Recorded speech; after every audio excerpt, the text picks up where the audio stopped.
Ces derniers jours, les principaux indices mondiaux peinent à rester à l'équilibre. Sur un mois, le S&P 500 a perdu 2,27% après rebond. Le Nasdaq 100 et les valeurs technologiques ont perdu 4,76%. L'Eurostoxx 50 affiche moins 2,49% et l'indice de la bourse de Hong Kong, le Hang Seng, a perdu quant à lui 3,41%, etc.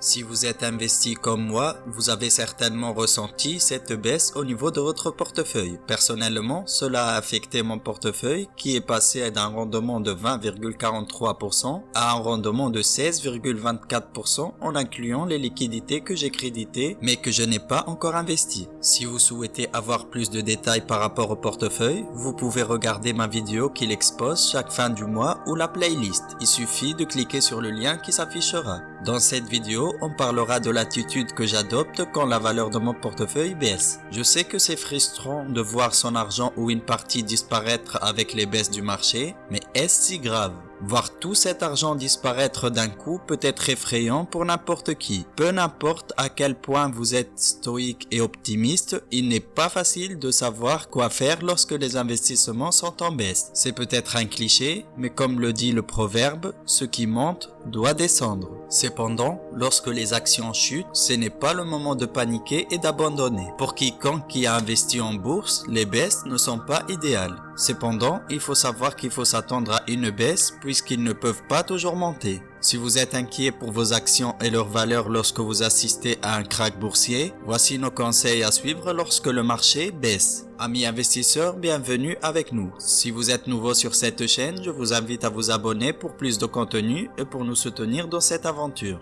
Merci à ceux qui nous suivent, votre soutien nous pousse à avancer et j'espère que je vous apporte une valeur ajoutée. N'hésitez pas à liker la vidéo si celle-ci vous plaît. Vos retours et vos commentaires sont toujours les bienvenus comme d'habitude. Un jingle et on passera directement à la suite.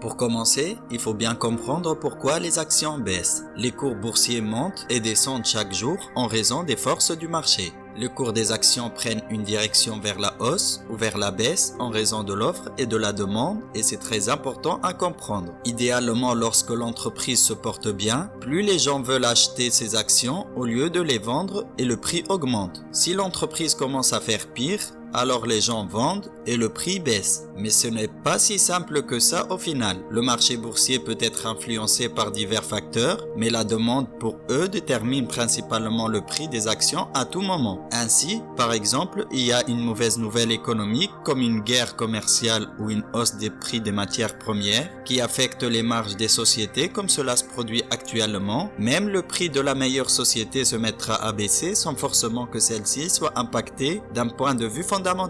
Mais que faire alors de votre portefeuille lorsqu'il se met à baisser? La première règle est de ne pas paniquer. La pire chose à faire est de paniquer et de tout vendre. Au lieu de cela, prenez quelques respirations profondes, faites-vous un bon thé ou un café et détendez-vous. Bien que cela ne se passe pas toujours pour le mieux, le plus souvent la meilleure chose à faire est de tenir le coup. Vous l'avez bien entendu, ne faites rien. Surtout, ne paniquez pas pour vendre. Au lieu de cela, conservez vos titres. Pensez aux entreprises dans lesquelles vous avez investi et si elles correspondent toujours à vos critères d'investissement en termes de stratégie de marge et de croissance, gardez-les. Au final, si les entreprises dans lesquelles vous investissez sont toujours celles qui correspondent aux critères de votre portefeuille, attendez que la tempête passe. Il est également important de vous rappeler votre horizon d'investissement. Il est avantageux de garder à l'esprit qu'investir dans une optique de long terme vous donne énormément de chances pour passer les secousses passagères du marché. Je vous montre comme exemple le graphique de Morningstar, site que j'utilise beaucoup d'ailleurs, montrant la différence entre quelqu'un qui reste en cash en vert, quelqu'un qui sort du marché et réinvestit un an après en bleu foncé, et quelqu'un qui reste investi tout le temps dans le marché en bleu clair. Inutile de vous dire que le bleu clair, et donc l'investissement permanent, l'emporte largement. La deuxième règle est de diversifier vos investissements. La deuxième règle à considérer est la diversification. Diversifier votre portefeuille est le meilleur moyen de protéger votre argent. La diversification implique de détenir une plus grande variété d'investissements dans plusieurs régions du monde, plusieurs sortes d'industries et pas seulement une variété d'entreprises. Cela signifie que vous pouvez investir dans des sociétés d'informatique, détenir des actions internationales, des ETF, des obligations, des sociétés industrielles, etc. Il y a tellement de thématiques et de domaines dans lesquels vous pouvez mettre votre argent aujourd'hui. Plus vous diversifiez, moins vous perdrez lorsque l'une des industries ou l'une des entreprises s'effondre pendant un certain temps. La vérité est que choisir votre allocation d'actifs est plus importante que de faire le choix des actions individuelles. Cependant, même si vous avez acheté toutes sortes d'actions différentes, cela ne garantit pas non plus le succès si vous misez sur le mauvais secteur ou la mauvaise région, mais on reviendra sur ce sujet dans une autre vidéo. La troisième règle consiste à acheter les creux ou acheter les baisses. La baisse du marché n'est pas seulement qu'un moment d'angoisse où vous perdez de l'argent. L'autre face d'une baisse du marché est l'opportunité qu'elle vous offre de profiter de certaines actions et de les racheter. En d'autres termes, ça peut présenter un moment des soldes durant lequel vous pouvez réaliser de bonnes affaires. C'est vrai qu'il faut être solide sur un plan mental pour acheter des actifs qui baissent, mais les baisses du marché sont souvent synonymes d'opportunités. Cependant, c'est délicat car vous devez être prêt à sacrifier cet argent si la valeur de ce que vous achetez continue à baisser. Maintenant, si vous faites le bon choix, généralement la chute de la valeur de vos actifs sera temporaire et vous serez gagnant sur le long terme. Personnellement, pour être prêt à acheter les creux, je laisse une part de liquidité dans mon portefeuille. J'ai également une liste d'actifs que j'aimerais posséder avec les niveaux de valorisation qui m'intéressent personnellement. Et si les baisses amènent ces actifs, c'est-à-dire ETF ou entreprises, à des valorisations qui me conviennent, je n'hésite pas à passer à l'achat. Il est également essentiel de s'assurer que vous n'utilisez que l'argent que vous avez mis de côté pour investir. Si vous voyez ce qui semble être une opportunité lors d'une baisse du marché et décidez d'investir vos fonds d'urgence, vous courez beaucoup plus de risques. De même, vous ne devriez jamais investir de l'argent que vous pensez devoir utiliser dans les prochaines années. Parfois, cela peut être payant, mais le risque de vous retrouver sans liquidité à l'avenir ne vaut jamais la peine. La quatrième règle que j'applique est de ne jamais essayer de chronométrer le marché.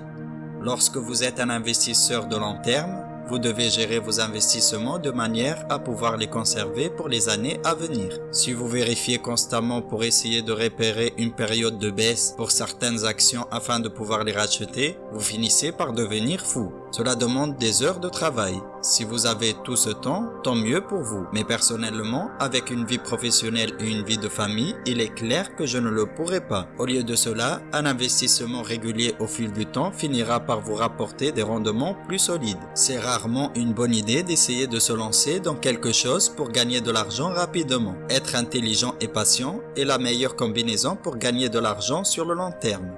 Ne vous sentez pas obligé d'acheter dans le bas. Profitez-en simplement quand cela arrive et dites-vous que personne n'achète vraiment au plus bas sauf par hasard. La cinquième règle est de se souvenir du long terme. Bien qu'il nous soit difficile de penser à long terme, c'est nécessaire si vous voulez investir avec succès. Certaines personnes peuvent investir à court terme, mais si leurs investissements ne sont pas bien faits, cela se termine souvent dans la douleur. Pensez à long terme et investissez sur le long terme. Au fil des années d'investissement, une baisse maintenant n'aura pas d'importance, simplement parce que les points bas font partie du processus. Considérons le S&P 500 comme un bon exemple de cela. Ceux qui ont investi à long terme ont vu d'énormes rendements. Cela n'était pas un long fleuve tranquille parce que malgré son rendement, l'indice a connu plusieurs secousses et plusieurs périodes de baisse comme en témoigne son graphique en période mensuelle avec des périodes de baisse que j'ai entourées. Les investisseurs à long terme ont gardé leur capital investi et ont vu sa valeur augmenter considérablement. Le mot d'ordre ici est la tolérance au risque. Vous devez vous demander quel risque vous êtes prêt à prendre et investir en conséquence. Lorsque vous êtes prêt à paniquer, allez faire du sport, allez à la pêche, faites vos bagages et voyagez, mais ne restez pas sur vos écrans à suivre votre portefeuille toute la journée. Respirez profondément et réalisez qu'une baisse des marchés fait partie du processus. Si vous n'avez pas encore diversifié vos investissements, vous devez vous y mettre pour réduire le risque. Vous devriez envisager d'acheter quand il y a une baisse si vous avez bien choisi vos investissements.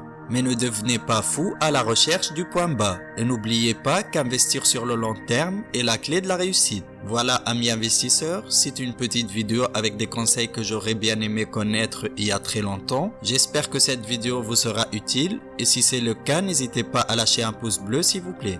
Si vous n'êtes toujours pas abonné, n'hésitez pas à le faire pour plus de contenu et pour enrichir notre communauté. C'était le Couple Investi, on parle de frugalisme, d'épargne et d'investissement dans le but de devenir libre financièrement. Je vous souhaite ainsi un bon investissement et je vous dis à bientôt.